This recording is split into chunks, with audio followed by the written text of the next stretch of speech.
isurrender si Pastor Kibuloy para maging peaceful ang Davao. Parang ganon. No, sir. Para maging normal ang lahat. Hindi, sir. Sabi ko, nobody, you know, sir. For all you know. Alright, so ito. Bato de la Rosa, binara si Chief Marvin sa sinabing isuko muna si Pastor Kibuloy para maging peaceful na muli ang Davao. So anong maganda dito? Sabi ko nga dito sa panoorin natin at kayo ng humusga. Alright, let's go. In human rights, but what we saw right now, talagang that's a human rights sa mga pulis natin na nasasaktan, yung binasa natin. And that's against yung rules 113 ng Section 11. No? But I've already, si Vice Chairman Bernardo also already spoke regarding this. With regard po dun sa valid warrant of arrest, so make sure na valid po yung warrant of arrest na to up to now. No? You have 3 months na dapat na motion to quash. Not against us, but dun sa RTC branch 159 ng Pasig City. No? And it was filed, not other people, but your own people from KOJC who filed a case against fugitive Kibuloy.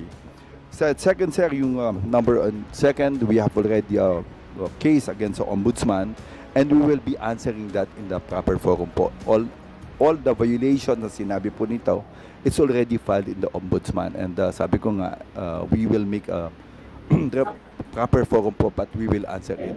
And second, sir, and this is the last, and I assure, as a Chief PNP, that we will assure you na isurrender nyo lang po si Apollo Kibuloy, 100%, and 4 others. Nandito po kami, and you will see na we follow the rules, human rights. Dito lang po kayo makita na we follow po ang human rights. We assure you po. Maraming salamat po. Thank you, General Marvel. I just would like to react that it's unfair for them naman na i-require nyo muna sila na isurrender si Pastor Kibuloy para maging peaceful ang Davao. Parang ganon. No, sir. Para maging normal ang lahat. Hindi, sir. Sabi ko, nobody, sir. For all you know, even President Duterte, walang kontak kay Pastor Kibuloy. Hindi alam kung nasaan na ngayon. Lahat. Ako mismo, I was trying to keep in touch with Pastor Kibuloy nung lumabas yung kanyang warrant.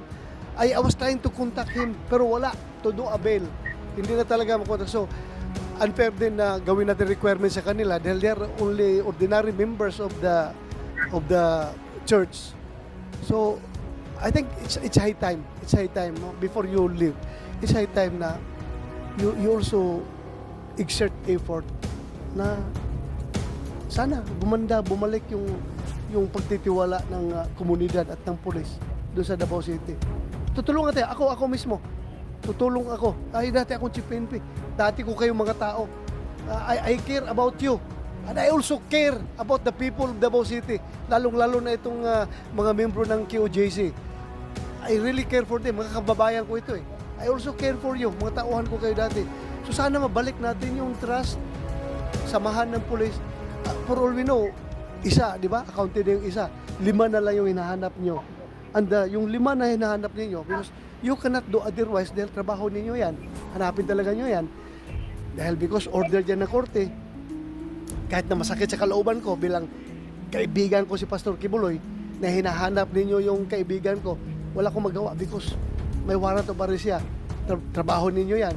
So ang akin na lang is, you concentrate doon sa hinahanap ninyo without unduly antagonizing the people of Davao City. Yun lang, pag-usap ko sa inyo. Gawin ninyong trabaho ninyo na baka pero yun, maging more effective kayo sa paghanap kung kaibiganin ninyo. Yung mga bata na na-traumatize ninyo, yung mga tao na nasaktan ninyo, magaling naman sa PCR itong RD mo doon. Huwag kayong magdumistansya sa tao. You assimilate with the people. Yun lang pakiusap ko sa inyo. Okay? Your Honor.